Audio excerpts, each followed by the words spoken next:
Welcome, everybody. We're here with Mary Castle, who will be teaching our next class starting in September. And the course will be on the return of the Anunnaki.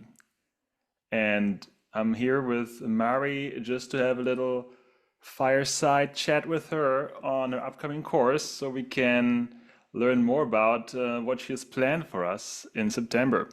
So, Mary, thank you for being with us. Thank you, KR. It's good to be here. Yes, I'm excited for this course.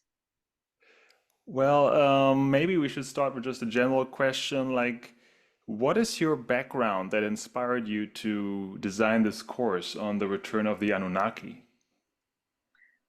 Yeah, that's a great way to start. Yeah, I have my background is with transpersonal psychology, many years of study of mythology through Carl Jung, but also Joseph Campbell, and then my experiences and also long time study with Stan Groff, Dr. Stan Groff, but my experiences with holotropic breathwork. So really kind of bringing all of that together.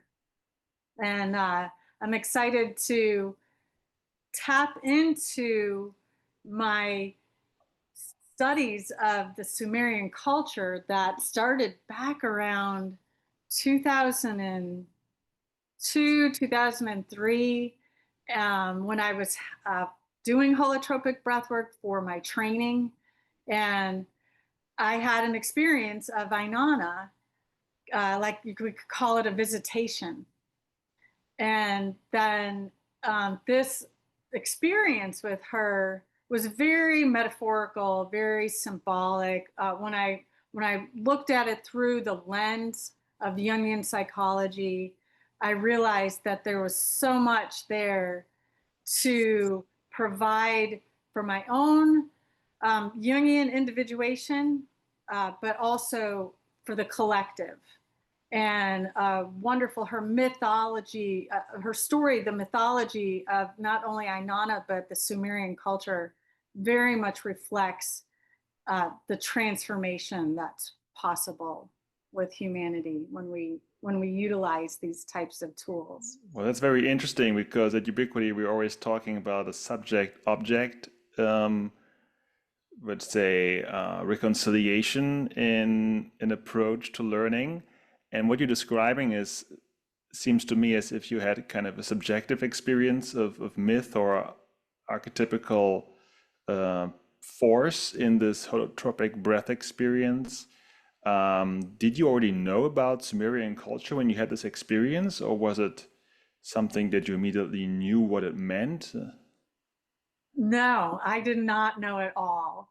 Actually, it was something that was surprising for me. It was really interesting because I had, this was maybe my third holotropic breathwork experience.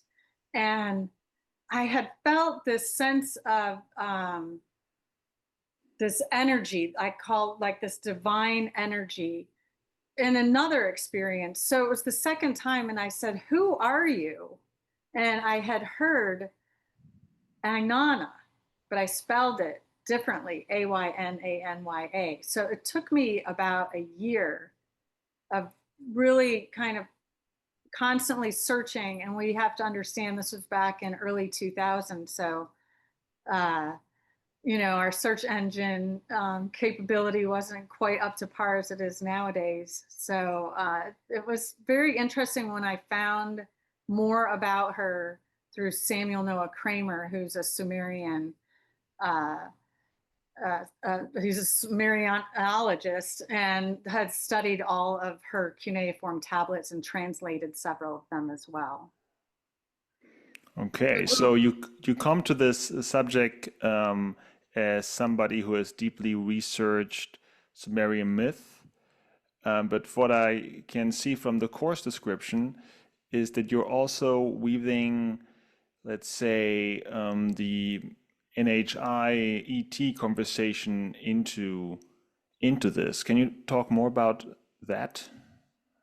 Yeah, thank you. That's a great way to weave that in because when I started learning about the Sumerian culture and understanding that Inanna, for one, on the top pantheon of the Sumerian deities, she's met with three others. So there's four: On, the sky god; Enlil, the god of air; and Enki, the god of wisdom. Then the story, the backstory behind that is that these deities came from the cosmos. So it was always so interesting for me to think of them as, oh, this is what we're talking about today, is our extraterrestrial visitations or experiences, or what we now know as UAPs, and now being acknowledged, right? That this actually could have been a real enactment, not just something that was that's just mythologized, right?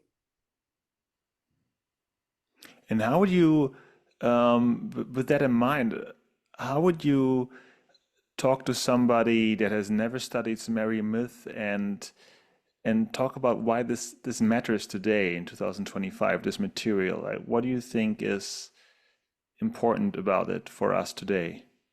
Yeah, good question as well. That the way I see the Sumerian culture and why I feel that it's so important to be bringing all of this mythology, this wisdom that they carry, that we know about, that are written and that were written on tablets, like we still have this, and that's been translated, has to do with the fact that the Sumerians lived in a pre-patriarchal era, and they lived their everyday, their inner world, their outer world, their connection to the cosmos, the connection to earth, to nature, all in balance and harmony.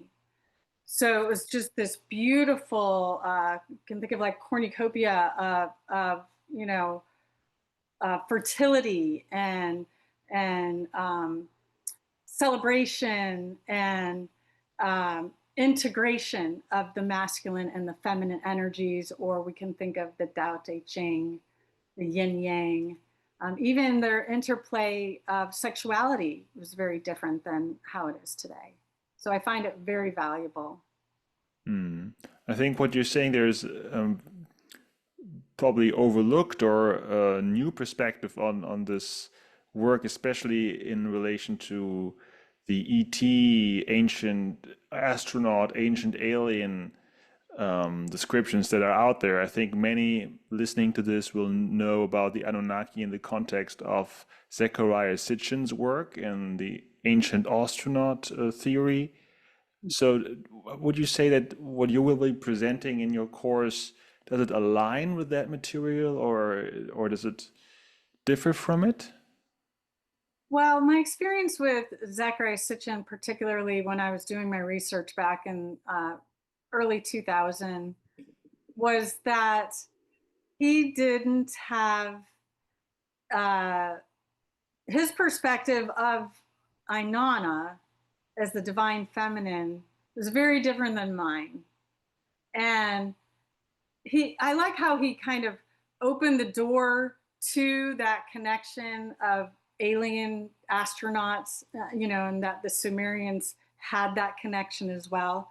We see this in the Bible too, with Ezekiel and Elijah. So I like that he brings that in, but he didn't acknowledge Ainana as being on the top pantheon of the Sumerian culture, and sort of denigrated her, archetypally, and then also, as actual being. So I sort of lost interest in his research, and find it a little bit speculative. I mean, we don't have a lot of actual facts of what he's writing about, so it's Hmm. not something that I follow. Well, there are also other accounts of ancient, possibly extraterrestrial advanced civilizations coming here to teach us, like what we hear about Atlantis. And there it's much less antagonism that is being described. It's more about them being teachers or even visiting and leaving, and there's more like a co-creation story being told. Is that something that resonates with you when you consider these possibly ET visitations of the Sumerian culture? Yes, that absolutely resonates with me. And that's actually how I see it.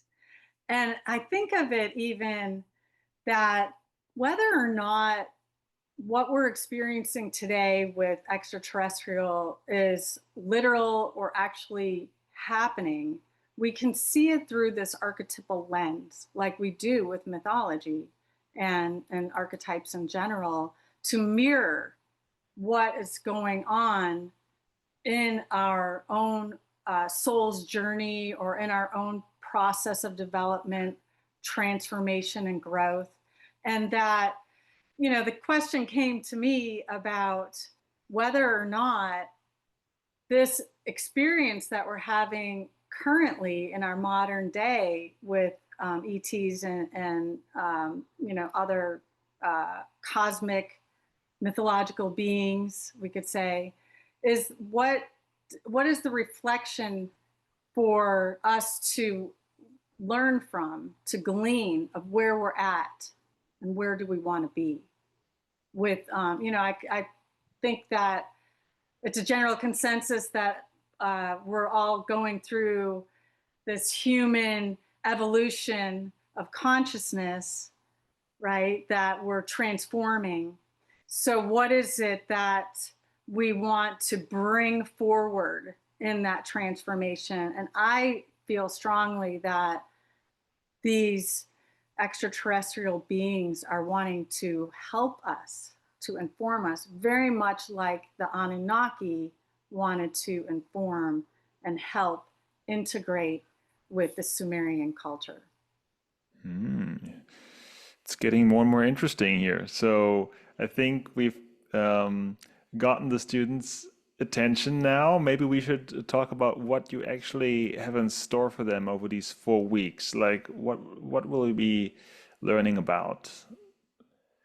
Yeah. So we're going to dive into the background of the Sumerian culture and some of the, what has been believed as the deities, the gods, and their interaction with human beings, and to bring more.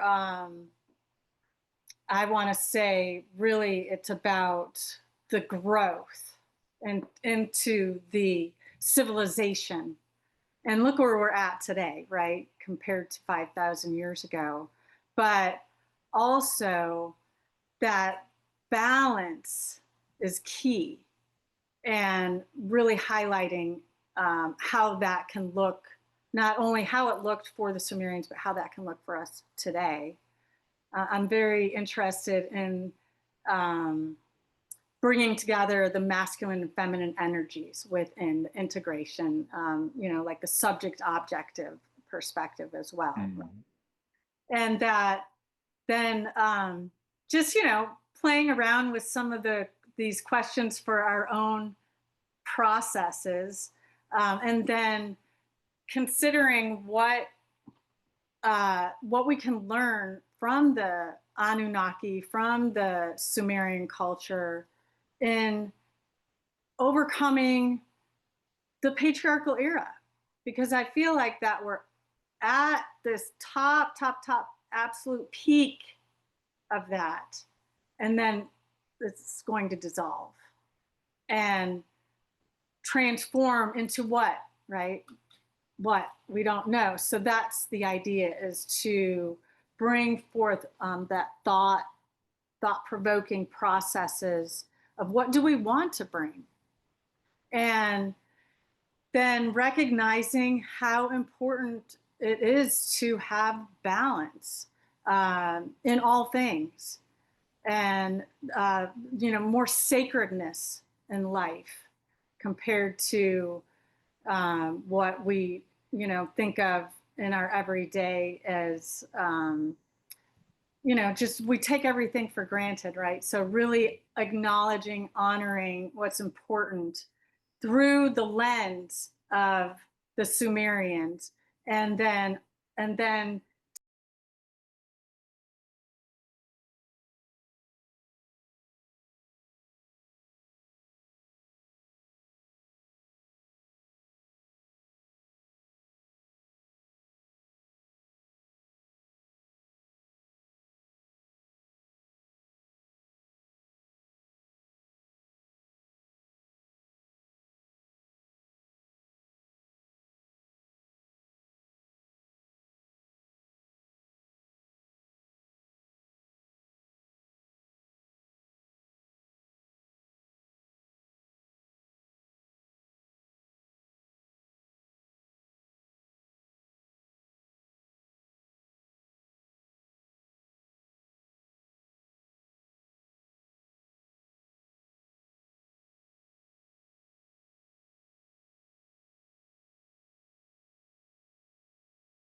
is that we've also, not only in the patriarchal era, have created separation, but we have separated ourselves from having connection with other realms of consciousness. And when we recognize that this is our birthright, right? Non-ordinary states of consciousness is our birthright. So for me, particularly through the holotropic breath work, having multiple 50 or 60, 70, I've lost count how many experiences I've had, that they can actually feel real. Like we can actually recall them. This could be very similar with an extraterrestrial visitation. And that's the thing, that's the key that I want to kind of get to with people that take the course, that to check in on all of that. Like it would be so interesting for them to have people that have had contact to do an analysis, right? To really deepen into their own personal process of what that means. Not just that it's an external experience that happened, but internally, what did that feel like? What can you glean from that? So then that starts to stimulate and develop that other, that, what did you call it? The Fourth mind. mind. That's Yeah. Whitley Strieber calls it. Yeah. Uh, I have to ask. Have you heard about Chris Bledsoe? This Yes. I'm going there. you Yes. go. It's true. You're going to Mapping the Beyond, right? Yeah, So, I have to be there.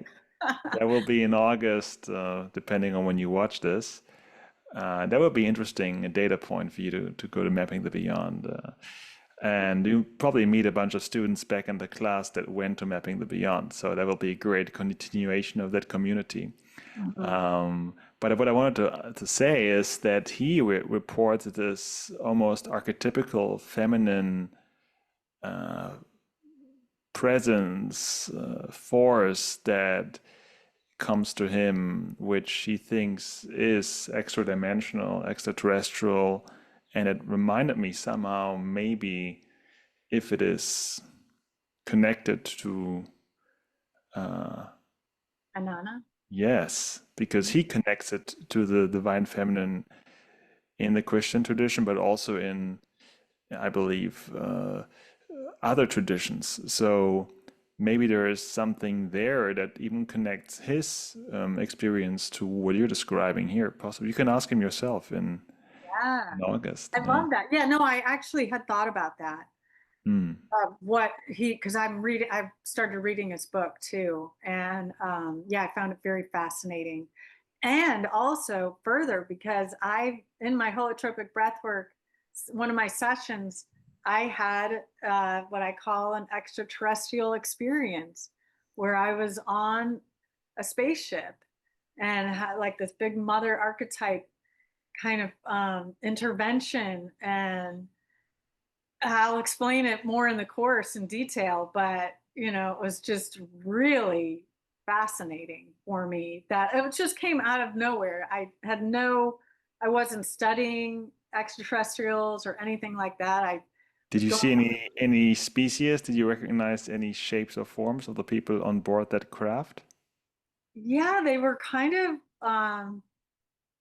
like, yeah, like very plain, right? Not as we see human beings. So it was different. It was very alien like. Yeah. White skin In my or in my imagination, in my mind of what I experienced. yeah, yeah, yeah. Yeah, Well, it was memorable yeah. and mind blowing. So that's the thing, right? Is that we have this imaginatory capacity that can be like it's in our psyche, right? So exploring that and then bringing meaning so we understand and therefore have a better blueprint or a better platform from which to bring forth what we want to bring in our evolution of consciousness. Well, thank you, Mary. I think we definitely gave a little taster to what's in store for this course, and I'm definitely looking forward to this one. And we'll be in touch with all of you, and looking forward to seeing you all in September. So thank you so much, Mary, and Thank you. um, Yeah. we see you all soon. Good to be with you. Thank you for the chat.